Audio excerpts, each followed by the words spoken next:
I'll call the committee back to order. And we were on page 19. Increase economic diversification by supporting growth in a non-extractive sector and setting regional diversification targets. And for the member, to the member, Yellowknife Centre. Thank you, Madam Chair. Madam Chair, my question has to do with the first point.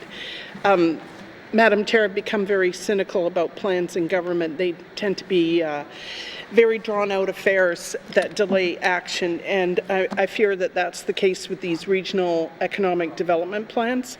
What I hear from my small community colleagues on this side of the House is that the situation with jobs and economic development in the communities is urgent. And so the idea of leaving these plans to be completed by the summer of 2023 doesn't respond to that urgency in my mind. The plans need to be started as soon as possible. It says spring 2020 here. That's a good time to begin. But is there any way they could be completed within a year? Because really, to have any effect, they need to be done as quickly as possible. Thank you. Thank you, member for Yellowknife Centre. Madam Premier. Thank you, Madam Chair. And yes, I would like to be able to say that we'll get them done in a year. However, I can't. This is work that we're doing with the Indigenous and the community government, so it is about on their timeline, and so to be respectful for those governments, we have to work when they are. But I would like to say that some of the Indigenous governments already have economic plans. They're on board. Just because it says spring 2020 and ending in 2023 doesn't mean that we're not talking about it. And as soon as we can get them completed, that is my priority as well, to get them done so that we can get moving. The whole goal of this is to, because I've heard for the last 4 years, Madam Chair, that people have said you only talk about your capital city and your regional centres, and you need to talk about the small communities. So by doing these regional economic plans, actually will address every single community region in the Northwest Territories, and that's what I'm hoping to accomplish. Thank you, Madam Chair. Thank you, Madam Premier. Member for Yellowknife Centre. Thank you, Madam Chair, and my thanks to the Premier for that response. Perhaps the Minister could provide the Accountability and Oversight Committee a more detailed answer of some plans that are already underway and some that have still to be started. I feel that Indigenous organizations would want these plans to be done as quickly as possible as well. So I want to make sure that at the territorial side, we're fully resourced to get these plans done as soon as possible. My concern about 2023 is that we'll have no budgets left by then. So whatever these plans say, we won't have any time left to implement them, and there'll be no onus on the 20th Assembly to take them up. Thank you. Thank you, member for Yellowknife Centre. Madam Premier. Thank you, Madam Chair. Yes, I will commit to actually offering Standing Committee on Oversight a thorough briefing on this, so we'll send a letter to them. Again, the reality is we have to work. Some Indigenous governments, for example, are already barreling ahead with their economic development and what they're doing. Other ones are at an area where they don't even haven't even thought about it. So again, some will be easier and some will need a lot more support. Thank you, Madam Chair. Thank you, Madam Premier. Member for Yellowknife Centre. Yeah, thank you, Madam Chair, and thank you to the Premier for that answer. I recognize that this is a classic case of one size doesn't fit all. Some Indigenous government organizations are already very engaged in this. They have economic development arms. They have their own strategic plans. So if those can be grafted onto the government's or the multi-stakeholder regional development plans, then obviously that makes a lot of sense. So I look forward to hearing more detail on this issue. And those are all my questions. Thank you. Thank you, member for Yellowknife Centre. Madam Premier. Take it as a comment. Thank you, Madam Chair. Moving to member for Trinidad-Willowday. Thank you, Madam Chair. Just looking at the question and make some comments about increasing economic diversification. And there's a section here that says what we will do is that we will work with Indigenous and community governments to identify and advance economic opportunities. So one of the things that I ask myself is, a lot of our local and our Indigenous businesses, they don't have the capacity to move ahead. There's a lot of barriers, like right now in terms of the business. And what I mean by that is there's barriers in terms of BIP and the P3 strategy. And I did some research on this, I know other jurisdictions, i.e. the U.S., they have their own programs to help out minority people with their business. So I guess I have a question for Minister of ITI, and what is her department going to do to help build business capacity with Indigenous and local businesses? Thank you, Member for Trinidad-Willowday. Madam Premier. Thank you, Madam Chair. I'll pass it to the Minister of ITI. Thank you. Minister for ITI. Yes, so we would be looking to continue on with our seed and business planning funding and continue to build out those supports to small businesses. I guess I would say that this is already work that ITI does. So as we go forward and we have discussions with intergovernmental meetings like bilaterals and such, this is a conversation I am having on a sort of case-by-case or region-by-region basis with each government. And then what I'm doing is I've been listening to them and trying to get their inputs and feedbacks on what they're not feeling is working with the department. What I'm really starting to understand in general is there's a real lack of communication at times going on and a lack of response. I had somebody comment to me, I noticed that you said thank you for the email and you'd get back to somebody, and I was like, well, why wouldn't you do that? But I'm hearing my departments are not doing that so much. So one thing I can do is I can promise to increase better communications, but I am trying to solicit that end user feedback from Indigenous businesses and startups that maybe have had issues with the department. If that's the case and you know of people like that, I would be more than willing to talk with them. But we're just going to continue along with our seed development. We've talked more about how we can provide business training for businesses, but I've heard the feedback of stop bringing Southerners up to tell Northern businesses how to do business in the North. So that's another one where we're not going to be looking to bring up Joe Blow from Toronto who's going to give advice to somebody selling cookies in Inuvik on their business. Like, this isn't realistic, and to me it's a waste of money. So all I can do is commit that we're going to be looking at those programs and using them better and more efficiently. But if there's issues, please let me know. Yeah. Thank you, Minister. Member for Trinidad-Willowday. Okay. Thank you, Madam Chair. Thank you for the response from the Minister.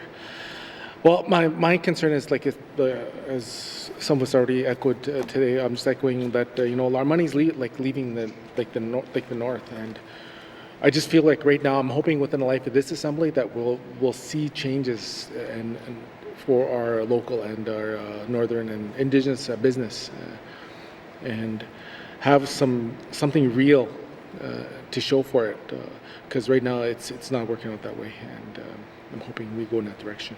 That's just a comment, it's not a question. Thank you. Member for Trinidad-Willowday. We will move on to Member for Frame Lake. Thanks, Madam Chair. I'm looking at the second item on this page, increased tourism in the N.W.T. with a focus basically outside of Yellowknife. That's fine, but there are actually tourism needs in Yellowknife, and I would like to hear from the Premier how this government is going to support tourism in Yellowknife and around Yellowknife. Thanks, Madam Chair. Thank you, Member for Frame Lake. Madam Premier. Thank you, Madam Chair. So if I remember right, I think it was over 120,000 tourists came through Yellowknife in the last year. Correct? 120,000? I think it was around that. It was 110, I think, the year before that. So we're steadily increasing. Yellowknife doesn't need more to have a huge influx in tourists. What we need in Yellowknife, in my personal opinion, is we need activities for tourists to take part in. So that's the issue in Yellowknife. But the smaller communities like we've heard over and over, have no economy. Tourism is a viable economy to the smaller communities. So even though we've said that we're focusing on small communities, doesn't mean we're neglecting Yellowknife. Yellowknife is happening. It's already there. It's pretty sustained. It's a matter of trying to get some of that tourism dollars into to the smaller communities so that they can make tourism a viable economic diversification as well. So it's not that we forget Yellowknife. We have to work with the private market in Yellowknife as well. Some of our things, NAC, there's all kinds of opportunities, but people need to take advantage of it. What we do need to focus on is getting the tourists into the smaller communities, and that's what I'd like to focus on in these 4 years, without forgetting Yellowknife as well. Thank you, Madam Chair. Thank you, Madam Premier. Member for Frim Lake. Thanks, Madam Chair. Yeah, okay, I glad to hear that Yellowknife is not going to be completely ignored, because it is the gateway even to get people into the smaller communities as part of the packaging that the Premier talked about. Take people for a trip out to Thai-Dene-Nene. If there can be a winter location there, there'd be a great little trip outside of Yellowknife. But we do have needs here. We don't have a proper visitor center. I had to drag the last ITI minister through the basement of City Hall to see what's left here. That's not a proper visitor service center for a capital city that can serve as a gateway to other places. So that needs to be addressed. There's the issue around tourism regulation that's been in the news recently here about people not getting very good work experiences and working, not getting paid and so on. That needs to be addressed in a more systematic fashion. And yeah, to help promote places outside of Yellowknife. So presumably these things are going to be addressed as well. Thanks, Madam Chair.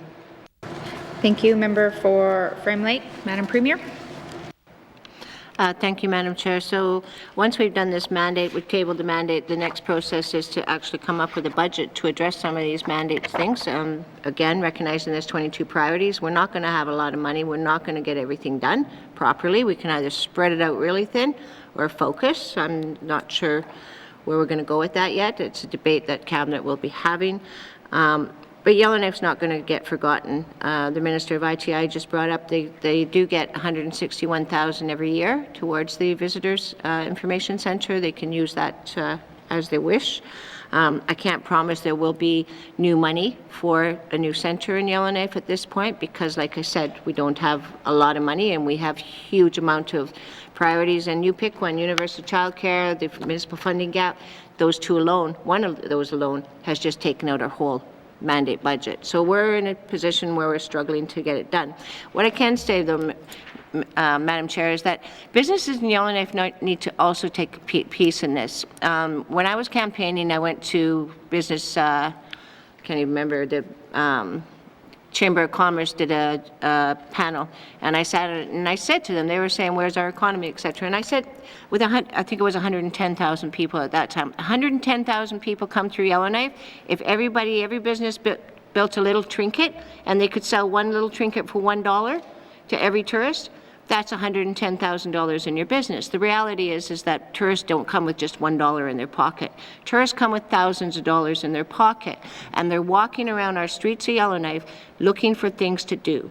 So anyone that's hearing, and that's something we have to keep saying to the public, to the private enterprises, is that there's money there.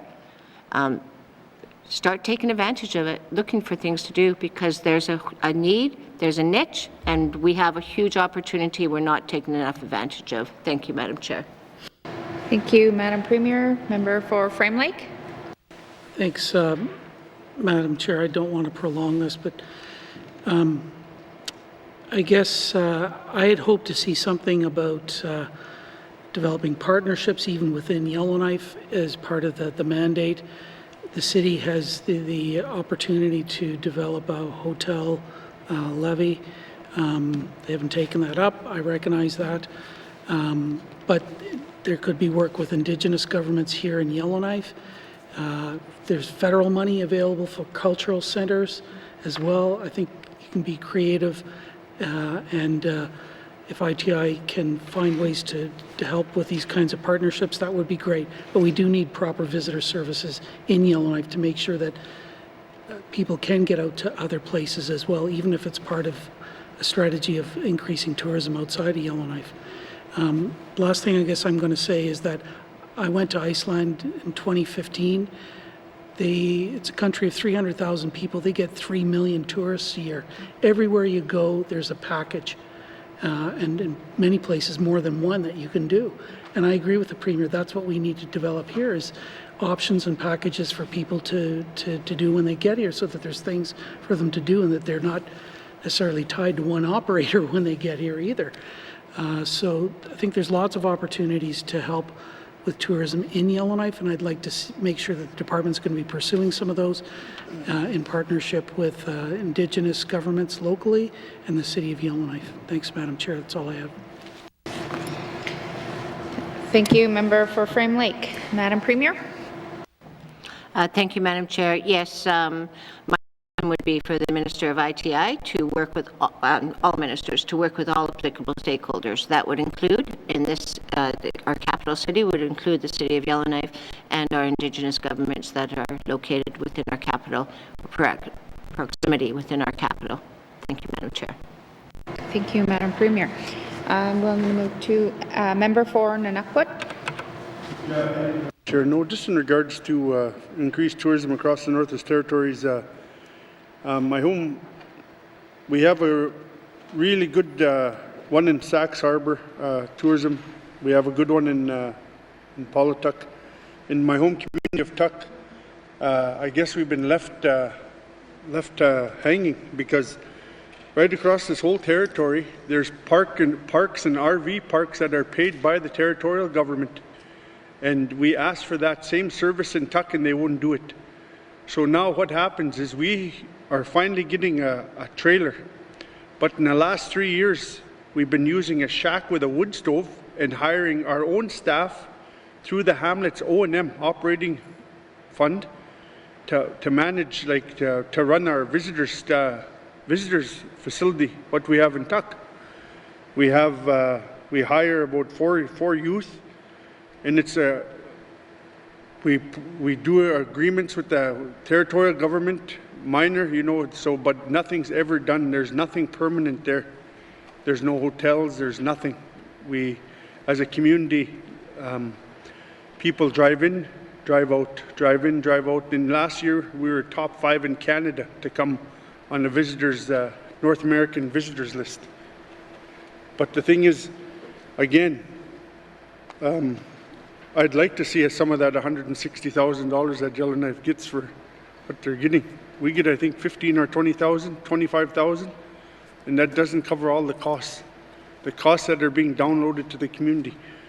Where does it show, like right now with the O&M, why can't we have an RV park in Tuck that's given, like we have one in between Fort Liard and here, in the middle of nowhere. They're paying for that.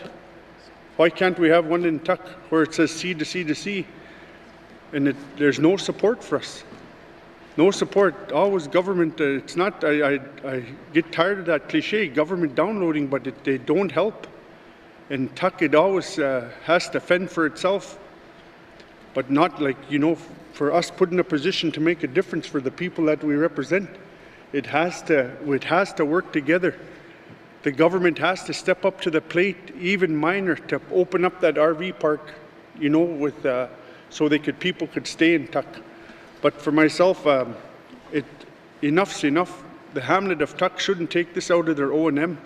None of our small communities should take it out of their O&M to operate tourism. It should be a territorial policy and going forward to working together. Everybody want to say work together now. I want to hold them accountable to this one now, because this summer when the road opens up and we have 6,000-7,000 tourists coming to my home community, and you're like a fishbowl, there's nothing for them to do. Tourism, ITI's got to step up to the plate. There's so many, with the projects, boat tours, there's one of my friends owns with dog mushing and stuff like that. He's doing a really good job promoting our community. But at the end of the day, the government has to step up to the plate. It doesn't have to be much. It's not $2 or $3 million. It's maybe 50,000 here just to get the RV park set up and visitors facility, the office. Like the guy that's building it, he's got it out of Inuvik. But when I was sitting on the council, even they told us, we're going to give you one until you get your own. Then we're going to take that one back. And it's a trailer probably worth about $100,000. So, but the support has to get for all communities in my riding. I'm going to be going around on a tour. I'm going to take my industry tourism investment minister, and she's going to hear it in regards to we need help. And for the Premier to really hear, I know you're hearing for 33 communities. It's the ones I represent where we need help in that area. So that's just a comment, Madam Chair. So thank you. Thank you, Member Fernandez, but did the Premier want to comment? Okay.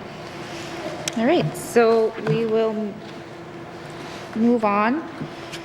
Are there any further questions on increased economic diversification? Oh, all right.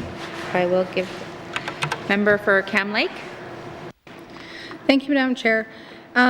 In terms of increasing tourism in the N.W.T. with a focus on increasing tourism outside of Yellowknife, one of the items under how we will demonstrate progress refers to the number of tourism operator licenses outside of Yellowknife. Just as a comment, one of the concerns I've heard from my riding of Cam Lake is southern operators coming north and operating tourism businesses within our city and then turning around and taking that money south again. How does this government intend to make sure that our tourism operators are northern operators and that we are supporting northerners, but also making sure that when tourists come to the north, that safety is paramount? Thank you. Thank you, member for Cam Lake. Madam Premier. Thank you, Madam Chair. So I'm just trying to remember back when, I'm getting old, so things blend. Back in the day, before we had tourists in Yellowknife, we never had tourism operators. People would just come up here, and I mean, didn't even have paved streets back in the day. We slowly got more and more advanced, and the tourists started coming. We weren't ready for it, and then the tourist operators started, but it's free enterprise, Madam Chair, and so it's important that we get the word out to northern businesses that there is opportunities here. That is a job that we can take on, bringing awareness, but we can't dictate on who is going to be in the private industry here in the Northwest Territories. My gut is telling me, though, in the smaller communities, you're going to have less people from the south that would be wanting to come up and take that investment into a smaller community than they would in a capital. So our goal is to work with our Indigenous governments, our municipal governments, our communities, residents, to actually promote the services. We're not going to go south and promote our tourism services for operators to come up here.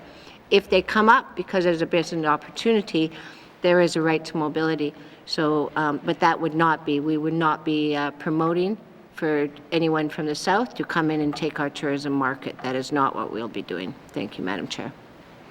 Thank you, Madam Premier. Member for Cam Lake. Thank you, Madam Chair. My next question is in regards to advancing the knowledge economy. Under how we will do it, it says that we'll work with a broad range of partners. Would the Premier be willing to expand on the definition of broad range of partners for that one? Thank you. Thank you, member for Cam Lake. Madam Premier. Yep. So knowledge economy, I mean, it depends on how you define that. That is a hard word in itself to define. So, of course, we need to work with our Indigenous governments for traditional knowledge. I think that's important to start with.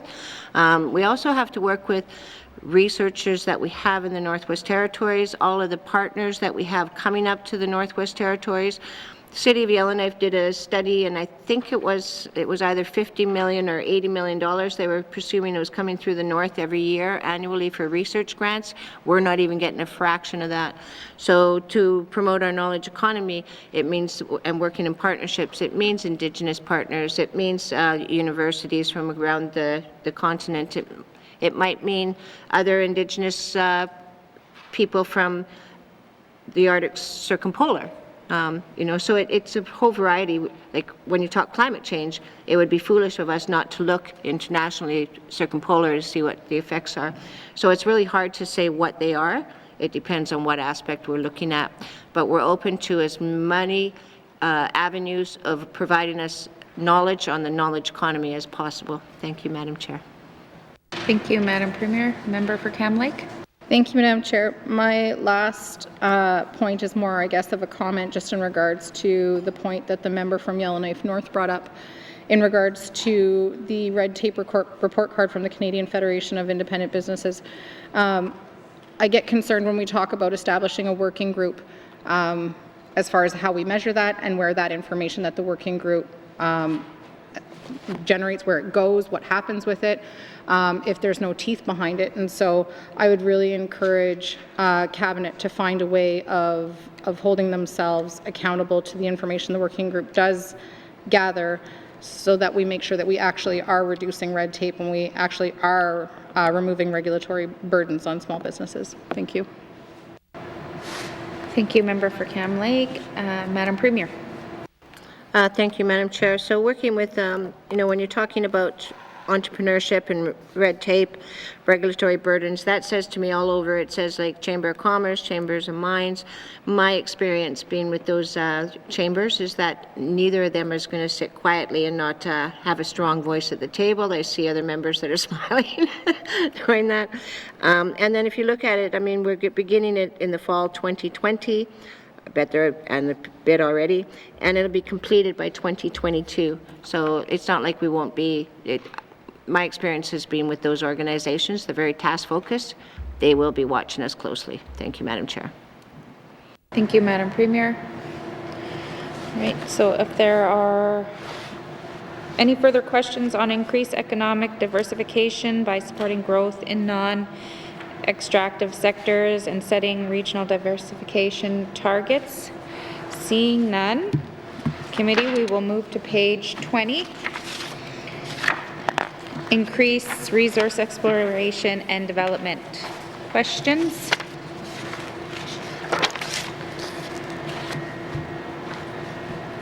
Member for N.W.T.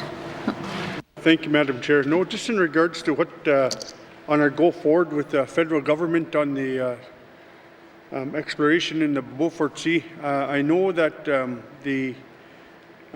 we're waiting for the federal government to open up drilling. I know that to some people that's a bad word, but for us, we were born and raised in up there working in offshore, and we're hoping that our territorial government could convince the federal government to open it up, working together in regards to that's going to alleviate a lot of pressure for where I'm from, because it'll create jobs with the offshore drilling if we're so lucky to get that back. But there's the N.W.T. Development Corporation and the N.W.T. Regional Corporation, they in regards to the safety aspect of our Beaufort Sea, they take care of us in that part, because it's in our land claim settlement in the ISR. So that being said, with the Premier, what is her game plan in regards to dealing with the federal government and the Prime Minister to get the Beaufort Sea opened up? Thank you, Madam Chair. Thank you, Member for N.W.T. Madam Premier. Thank you, Madam Chair. So when the federal government put the moratorium on the offshore oil and gas, that wasn't in consultation with the territorial government, is my understanding, being on the cabinet from the last assembly. We didn't know about it. They did put a provision in it, though, that said that after 5 years that it would be open to doing a review, a full review. That 5 years is up, and so we're actually already at the table. N.W.T. Regional Corporation and the Yukon government are our partners in this, so we are working, doing that review at this moment, and we'll be presenting the findings, negotiating with the federal government to open it up. I'm not 100% sure if the federal government is going to lift the moratorium at this time, but what I am 100% sure is we need to be ready and have our case and be ready to identify what happens in our lands as soon as that moratorium is lifted. Thank you, Madam Chair. Thank you, Madam Premier. Member for Nunavut? Yeah, thank you, Madam Chair. No, just in regards to that, thank you for that answer, Madam Premier, but in regards to what do you think is a timeline in regards to, like, once you say it's negotiations, how long are we looking at negotiations? Is there a timeline on that? Thank you, Madam Chair. Thank you, Member for Nunavut. Madam Premier? Thank you, Madam Chair. So there is no timeline on it. I'm hoping it's not years. I'm worried it might be years. Sometimes governments tend to put people off and dance around us. But it is something that's really important. It's something that we will be going to the federal government with our Indigenous partners, with the other government, and continually advocating. The federal government needs to realize that this is a huge part of our economic development. It's jobs in communities. Often, like I hear it, people don't have jobs in communities. This is a way of getting jobs into those communities. So we have an obligation, therefore, to advocate for our people, and I take that seriously, and I will constantly bring that forward at the federal table. Thank you, Madam Chair. Thank you, Madam Premier. Member for Yellowknife Centre. Thank you, Madam Chair. Madam Chair, we've talked around procurement issues, and this seems like as good a place as any to look at it. As the Premier may know, there is the federal government has a threshold for Indigenous procurement, that a certain portion of procurement has to be with Indigenous organizations. In implementing this section and others that have to do with economic development, did the Premier at all think about making that a policy here in the N.W.T as well? Thank you. Thank you, Member for Yellowknife Centre. Madam Premier? Thank you, Madam Chair. So I just wanted to, my understanding is that, I just want to make sure I'm understanding that the federal government has a procurement policy that gives a certain amount to Indigenous governments. If that is correct, then I have, when we look at our business incentive policy or our manufacturers policy, which we have committed to doing, then we can look at that within our review. Thank you, Madam Chair. Thank you, Madam Premier. Member for Yellowknife Centre. Yeah, thank you. Yeah, it's my understanding that the federal government has this threshold for Indigenous procurement, and so I wonder if it could be broader than manufacturing and exploration and development, and whether it could be government-wide, that procurement in all areas of government business could have a mandated Indigenous component. Thank you. Thank you, Member for Yellowknife Centre. Madam Premier? Thank you, Madam Chair. So what I will commit to is while we look at all of our procurement processes, we can look at it. At this point, I can't commit that will be, because I haven't, again, I don't like to make decisions off of not good information. So once we do the review, if it's possible, then we'll look at that. If it's not possible, we can offer an explanation on why it's not possible. Thank you, Madam Chair. Thank you, Madam Premier. Member for Yellowknife Centre. Thank you, Madam Chair. Madam Premier, when haven't I given you the straight goods? I appreciate your commitment to looking at how Indigenous business procurement can be reviewed in the context of the more general procurement review that we understand is going to happen. That's everything. Thank you. Thank you, Member for Yellowknife Centre. Madam Premier. Thank you, Madam Chair, and yes, we commit to looking at it. And I'm trying to think, but I don't think the member has ever not given me the straight, what was the term she used? Straight goods. The straight goods. Thank you, Madam Chair. All right. Are there any further questions on increased resource exploration and development? Member for Frame Lake. Thanks, Madam Chair. While we're on the subject of straight goods, let's talk about, I had suggested that one of I think the impediments to resource exploration and development is lack of certainty around land.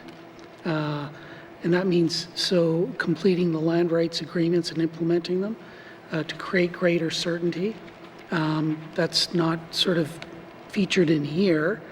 I know we're going to get to a different priority that deals with that issue, but what it comes down to is changing the kind of messaging that's coming out of our government and countering, I think, some of the messaging that's coming from particularly the mining industry, which is scaring away investment, quite frankly. And I've told them this. The kind of messaging that they've been giving is that the North is too complicated, there's too much regulations, it takes too long. It's not true. We do things differently here because it's been developed and designed that way in recognition of Indigenous rights and the ability of local people to have more influence, as they rightfully should. So I'd hope to see something in here about the kind of messaging that the Minister of Finance, her final sentence in her budget address, talks about showing the world that the Northwest Territories is a premier destination to live with a positive economic future, strong educational opportunities, blah, blah, blah, blah, blah. That's the kind of messaging that we need to be giving out. Sorry, I didn't mean to put words in the minister's mouth, but she said it earlier, and it wasn't blah, blah, blah, but that's the kind of messaging we need to be sending out to attract investment. And that's, we have a very good integrated resource management system here. Unfortunately, it's not properly funded. The environmental audits are not followed up the way that they can and should be to improve the system. People try to come in and cherry pick things like what Mr. Harper did in trying to change the MVRMA that resulted in it going to court. So if we want to attract investment, we've got to change the kind of messaging that comes out of here, and our government needs to show the kind of leadership on this, even if it means countering what the Chamber of Mines is saying. Thanks. And if you want to mine, come here. Go to the Ring of Fire. How many mines do they have? 0. Because there's zero certainty there. There's unresolved Indigenous rights. It's a complicated tenure system. The government doesn't issue permits. It's a mess. The Ring of Fire. You want to get a mine? Come here. The only thing that's stopping new mines is financing and commodity prices. It's got nothing to do with our regulatory system or environmental management system anymore. Thanks, Madam Chair. Thank you. Member for Frame Lake, Madam Premier. Thank you, Madam Chair. It's a bit soft, but I agree that we do need to change our messaging. The last sentence on the how we will do it says that we'll promote investment and increase awareness of the N.W.T's regulatory system, because I think that is a concern that people often say. But we need to also change our messaging, not only about getting mines here, but how people see mineral exploration in the Northwest Territories, because I keep hearing the argument, people are saying green energy versus mining. But you can't have green energy, Madam Chair, without mining. We have cobalt here, we have lithium here. Those are needed for batteries. We have rare earths here, we have gold here. We have minerals that are necessary to bring in a green economy. So if we were shut down every single home in the Northwest Territories, 44,000 people, it would make a fraction of a dent, if any, on our carbon footprint. If we look at using what we have, we can actually help the world in actually looking at alternative energy. You cannot have alternative energy without mining. Everyone that says they can need to look at it again, because even the clothes we're wearing, even the things, the pencils and stuff we're using, things need mining. And so you can't look at it one or the other. I see it all, we need all. And so, yes, we will change our messaging, not only around the regulatory process, but also around the green energy and how we can be a benefit in bringing the world into a greener economy. Thank you, Madam Chair. Thank you, Madam Premier. All right, member for Hay River South.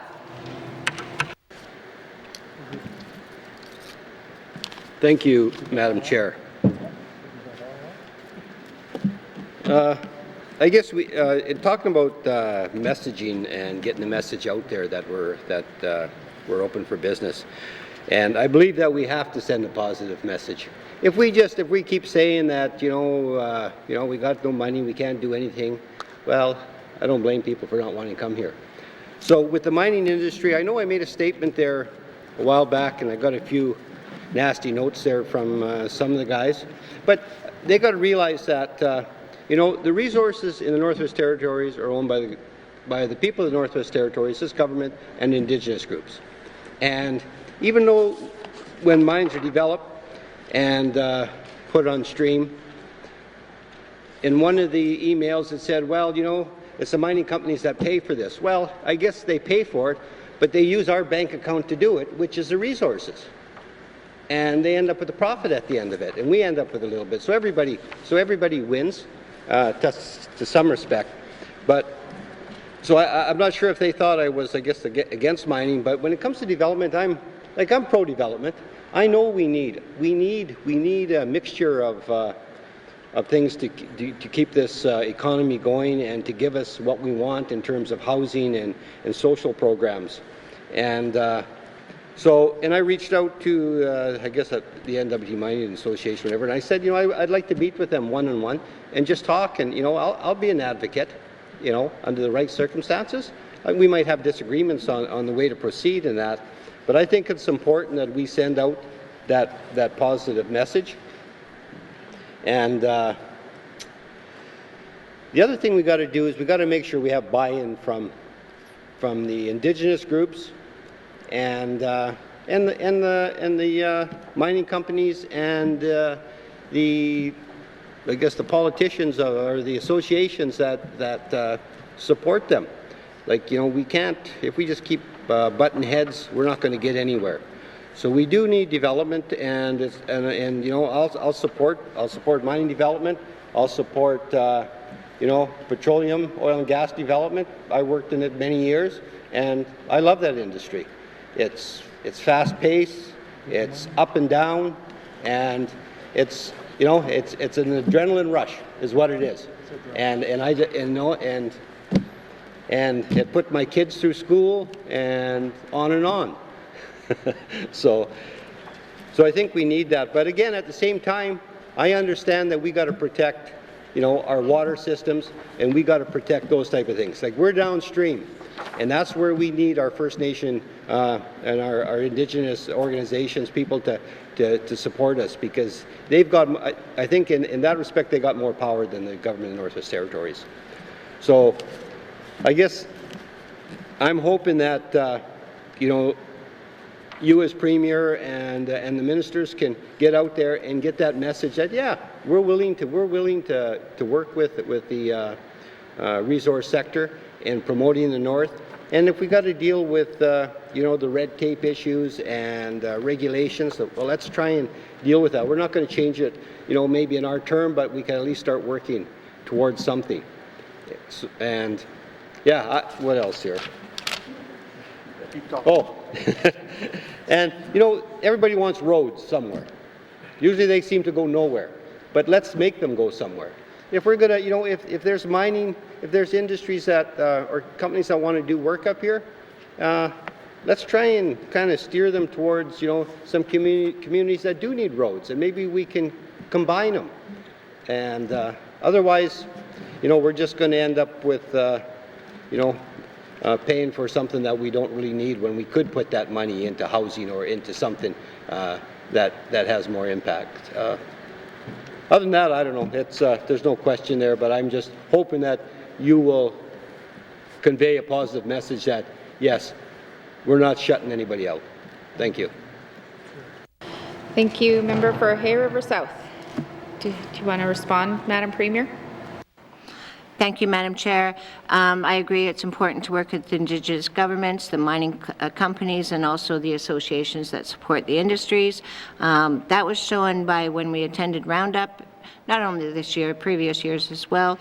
More and more Indigenous governments are taking part in it. They're coming down. They mineral resource strategies that they did an opening for them. They want the economy. We also need to make sure that we take care of our our environment, and jobs for people. You know, when I was down at Roundup, I've said that before, and I'll keep saying it through my term. I'm a diamond driller's daughter. I believe in the industry. We want money here. However, I'm not supporting mines that are not having contracts for northern businesses and jobs for northern residents, and I was very clear with that to all of the mining companies. The other thing is roads. You know, it's easy to say, I think that the road systems are really important, not only to mineral resources, but to communities. And I've heard that argument here, and people are saying, you know, we don't need a road to a small community, we're fine without it. But then I also seen that people from this capital were complaining when they didn't have a crosswalk going across the road from the Legislative Assembly. So I don't think it's okay for members to say we want our services by our communities, but we don't want to make sure that we have for all communities.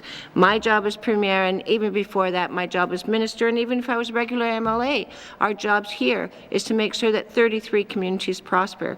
We have many communities without road systems, and so if we can get roads to communities and get resources on top of it, it's a win-win.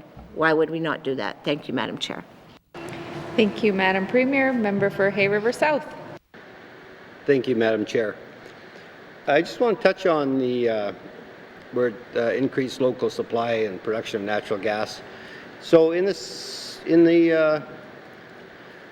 South Slave, you know, there's potential to have some of the communities supplied by natural gas, and I guess Fort Simpson, Hay River, maybe Fort Smith as well, and some of the other ones, and then maybe move that into a line into Yellowknife. And there is some preliminary work going on, and I brought this up before, is that, you know, we have the oil and gas people sitting in Inuvik right now, and I'm not quite sure what they're doing, but they probably have time on their hands, I suspect.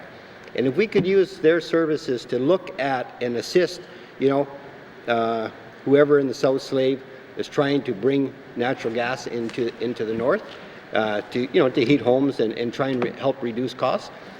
Those are the type of things we need, and I know it's up to me as well to reach out to the minister or whoever and say, you know, and get the parties together. And I'm not expecting you guys to do all the work. We have to do the work as well. We can't just sit here and criticize. And we have to help out as well. And like I've said before, we have to have your backs and you have to have ours. And if we're going to move ahead, we got to talk. So those are, you know, so when it comes to natural gas, I see an opportunity there. We have it here, but you know, there hasn't really been a lot of discussion on it. And I'd like to see, you know, us bring some natural gas into the N.W.T. to supply to some of the communities. Thank you, Madam Chair. Thank you, Member for Hay River South. Madam Premier. Thank you, Madam Chair. Yes, absolutely agree. We need to not only look at natural gas, we need to look at things like hydro as well. We need to get the communities, smaller communities, off of diesel. Diesel is not good for the environment, it's not good for people, it's not good for the cost of living. So we have an obligation to do that. I do know that some of the Indigenous governments in our northern communities in Nunavut are looking at not only for the natural gas and how we use it in the territories, but also for exporting internationally. So I think that we need to stay on top of it, and we need to be open to whatever opportunities we can get in the Northwest Territories. Thank you, Madam Chair. Thank you, Madam Premier. Member for Yellowknife North. Thank you, Madam Chair. So I'm looking at the line that says increase the mining incentive programs by 50% over the next 4 years. I see winter 2020 increased by 10%, and then I'm going to the main estimates table today and see that the mining incentive program has not increased by 10%, $100,000. Will we see a supplementary appropriation for $100,000 to increase the mining incentive program in this session? Thank you, Madam Chair. Thank you, Member for Yellowknife North. Madam Premier. Thank you, Madam Chair. So the budget that you see that was presented by the Finance Minister today is the O&M budget. It's the main budget. These mandates will have its own budget, and that's the process that we need to bring forward. So we have money that is set aside just for the mandates. It's a matter of that we don't have enough money for all of the mandates, so there will be tough decisions to be made. Thank you, Madam Chair. Thank you, Madam Premier. Member for Yellowknife North. Thank you, Madam Chair. I believe I heard the Minister of Finance state earlier that these will be brought in supplemental appropriations in the June sitting. So can I just confirm that we will not meet this mandate item of winter 2020 increase 10%, and this should in fact read spring 2020? Thank you, Member for Yellowknife North. Madam Premier. Did you get that?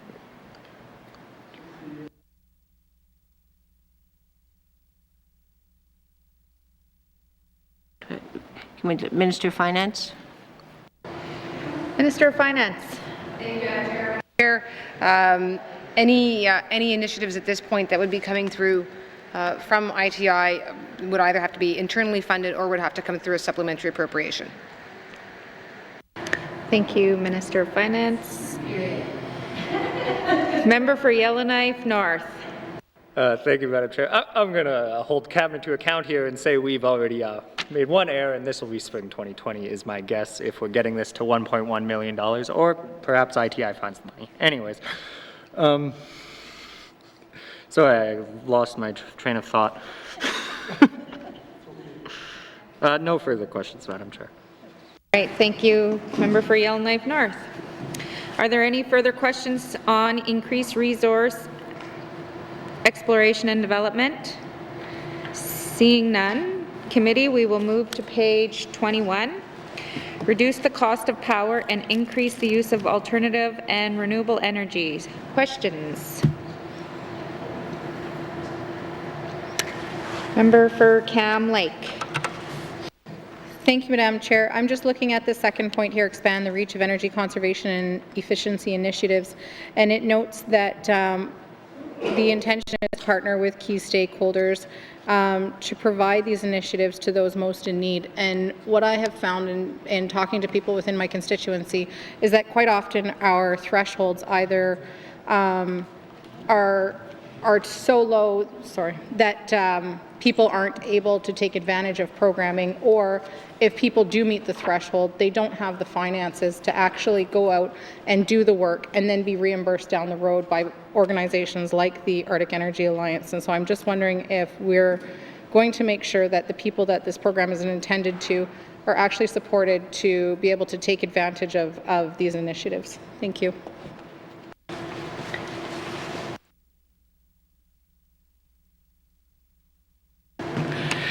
Thank you, Member for Cam Lake. Premier?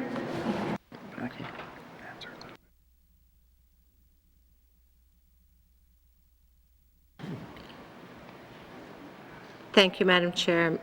Minister Goldney would like to. Deputy Minister. Deputy Minister. Thank you, Mr. Goldney. Madam Chair, and I think the intent really in that mandate item is in part recognition that we don't have the program structured in the most efficient way to benefit those most in need, and part of that is signaling that we need to work with our partners to have that better focus to make sure that we get the better results, including having programs that might be means tested as an example. So it's not just folks like me who can take advantage of, who have taken advantage of some of these programs and can most afford to, but perhaps better utilize those programs to reach more people. So that is the intent. How we, the details still need to be worked out, so there's a lot of further discussion and engagement that is expected with our partners. Thank you, Madam Chair. Thank you, Mr. Goldney. Member for Cam Lake. Madam Chair, in the first point in this table, reduce reliance on diesel, there are 3 items that use the term advance, and both have deadlines, or timelines rather, of fall 2020. I'm wondering if the Premier could please provide some indication of how members on this side of the House can hold her accountable to advancing something in 2020, and kind of what expectations she has for her cabinet to meet these advance stipulations. Thank you. Thank you, Member for Cam Lake. Madam Premier. Thank you, Madam Chair. If the members would like, we can offer a briefing to the standing committee to identify where we are with each of these projects and the timeline that we see for them, if that would work for the members. Thank you, Madam Chair. Thank you, Madam Premier. Member for Cam Lake. Thank you, Madam Chair. No further questions. Thank you, Member for Twin Lakes. Thank you, Madam Chair. When I'm looking at this priority, I know it was one of the ones that I kind of was pushing for, reducing the cost of power, increase the use of alternative energy and renewable energy, and working with our partnerships. From what I'm looking at, we've got advancing projects, and we got the one project in my community that says complete wind power and energy storage project. With this past government and this government, this project has been stagnant. And I know it's out of government's hands is what we're saying, but my question to the Premier is the government in the business of actually working in partnership and moving forward with energy, alternative renewable energy? Thank you, Member for Inuvik Twin Lakes. Madam Premier. Thank you, Madam Chair. I'm just a bit confused with where this is going, but the government is in the business of trying to get communities off of diesel in partnership with the federal government, in partnership with any governments or any individuals that want to take part in that. So we have been actively seeking partnerships all along. Thank you, Madam Chair. Thank you, Madam Premier. Go ahead, Member for Inuvik Twin Lakes. Thank you, Madam Chair. I guess I'll just kind of get more, just looking at this, and we're talking about getting our communities off diesel, we have working with federal partners with funding, because we know that there's a lot of funding that's for green energy, but when there's different things like with the wind projects being completed, and then we talk about other initiatives in the government, the Department of Infrastructure, there's different areas that have the energy, and then we're working with different groups and Aboriginal groups. In my community, we've got a lot of the solar farms going up that are net metering.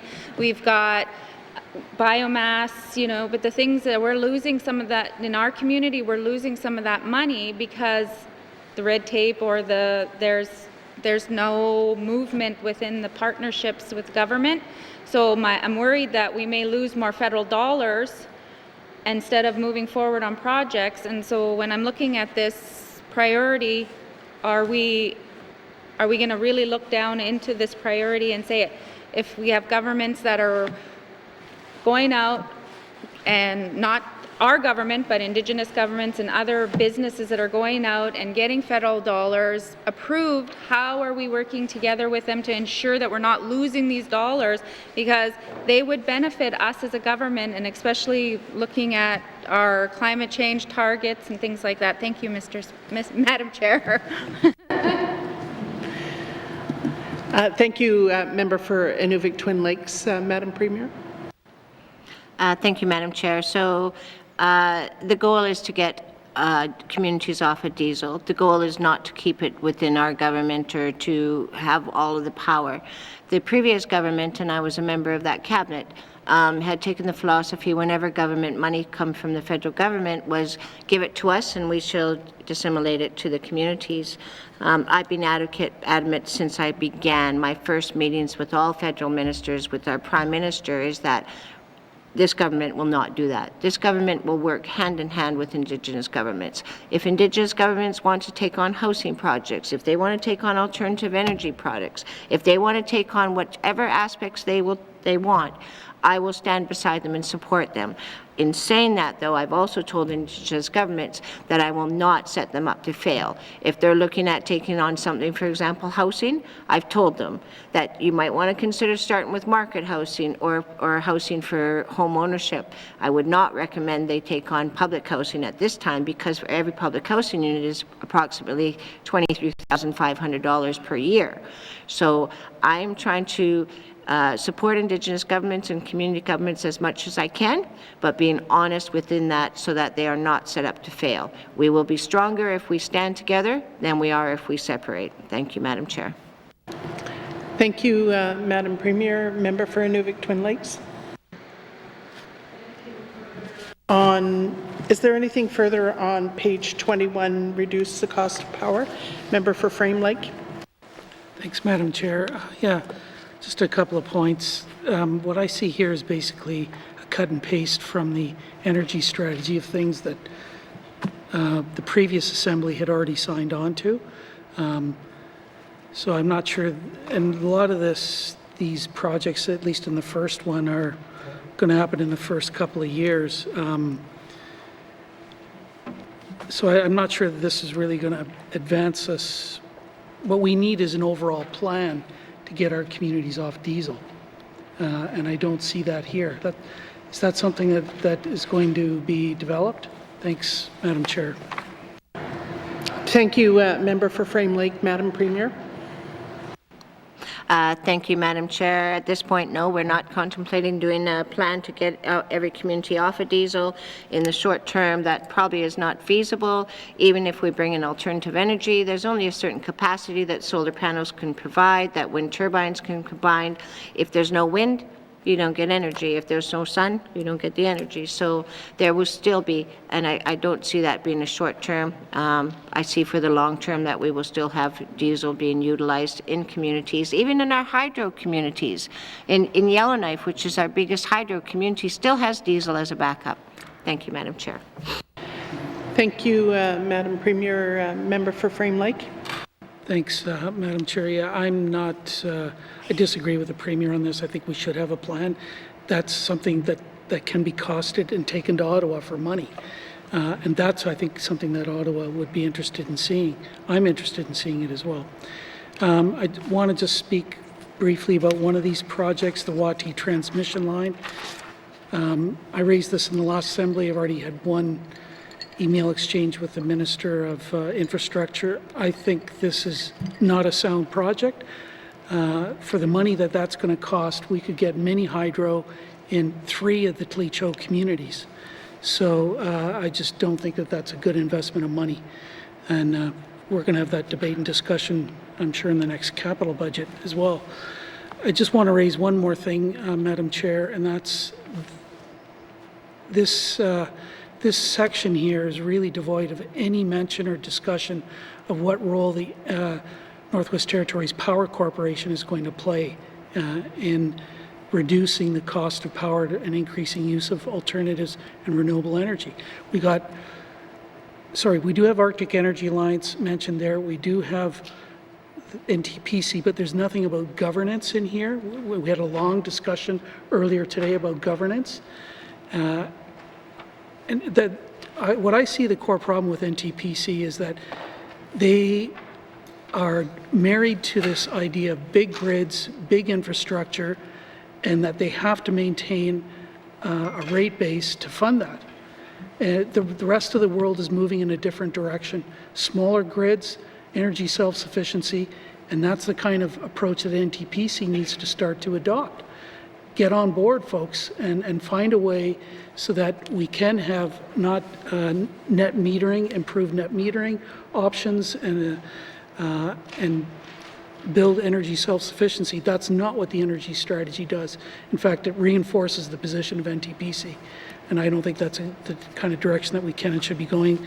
So I'd like to hear from the Premier, what is her vision of the future for NTPC and delivering energy at a lower cost and alternative and renewable energy? Thanks, Madam Chair. Thank you, Member for Frame Lake. Madam Premier. Thank you, Madam Chair. So I don't see NCPC actually being able to lower the cost of power.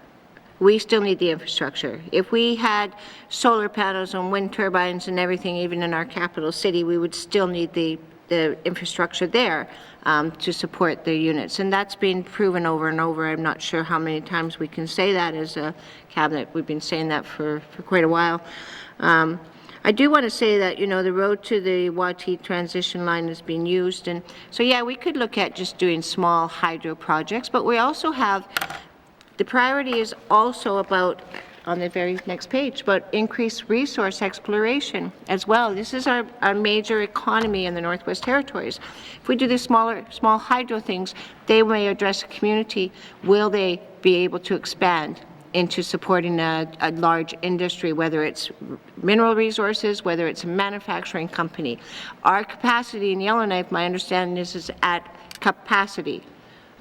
If we don't bring in more hydro, we will not be able to expand our big industries. And so this serves two things. So we can either think small scale and just do little micro projects for little communities, or we can think bigger scales and support the communities and also support the industry that we all desperately need, so we have employment for people. Thank you, Madam Chair. Thank you, Madam Premier. Are there any further questions on page 21? Mr. Simpson. Thank you, Madam Chair. I just want to touch on one line item here, and that's the advance the Hay River to Fort Providence transmission line. In Hay River, I guess Hay River, we have Northland Utilities, same as Fort Providence, but we get our power from NTPC, from Tolston. We have, the other issue we have is the franchise agreement, which has been going on for I'm not sure how many years now, 3 or 4, maybe 5, and I'm not sure how much money has been spent on that. If we would have saved that money or gave it as rebates, we'd probably be better off. So, and sometimes competition is good. So I'm just what I'd like, and I heard the Premier say that she's willing to have a briefing, and I'd like to have a briefing from the Power Corp, and so we can ask them questions and get an idea where they're going or their ideas or where they're headed, because you know they've got some pretty high-priced help as board of directors, so I'm sure they have a good plan, and I would like to hear that. And so if she can commit to that, I would be pleased to be in on that briefing. Thank you. Thank you, Member for Hay River South. Madam Premier. Thank you, Madam Chair. Yes, the Minister for the Power Corporation is willing to provide a briefing to Standing Committee. Thank you, Madam Chair. Thank you, Madam Premier. Are there any further questions on page 21, reduce the cost of power and increase the use of alternative and renewable energy?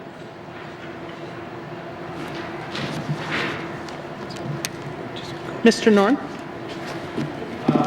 Thank you, Madam Chair. I move to report progress of Committee of the Whole. Thank you, Mr. Norn. There is a motion on the floor to report progress. The motion is in order and non-debatable. All those in favour? Motion is carried. I will now rise and report progress.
May I have the report of Committee of the Whole, member for Yellowknife Centre. Mr. Speaker, your committee has been considering table document 12-19 brackets 2 and would like to report progress. And Mr. Speaker, I move that the report of the Committee of the Whole be concurred with. Massey. Motion's in order. Do we have a seconder? Member for N.W.T. All those in favor? All those opposed? Motion is carried.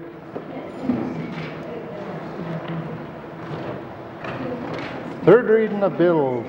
Third reading of bills. Mr. Clerk, orders of the day. Orders of the day for Wednesday, February 26, 2020, 1:30 p.m. Prayer, minister statements, member statements, recognition of visitors in the gallery, replies to the budget address, day 2 of 7. Returns to oral questions, acknowledgments, oral questions, returns to written questions, replies to the commissioner's address, petitions, reports of committees on the review of bills, reports of standing and special committees, tabling of documents, notices of motion, notices of motion for the first reading of bills, second reading of bills, consideration and committee of the whole of bills and other matters, table document 12-19-2, table document 17-19-2, table document 30-19-2, report of committee of the whole, third reading of bills, orders of the day. Thank you, Mr. Clerk. This House stands adjourned until Wednesday, February 26, 2020 at 1:30 p.m.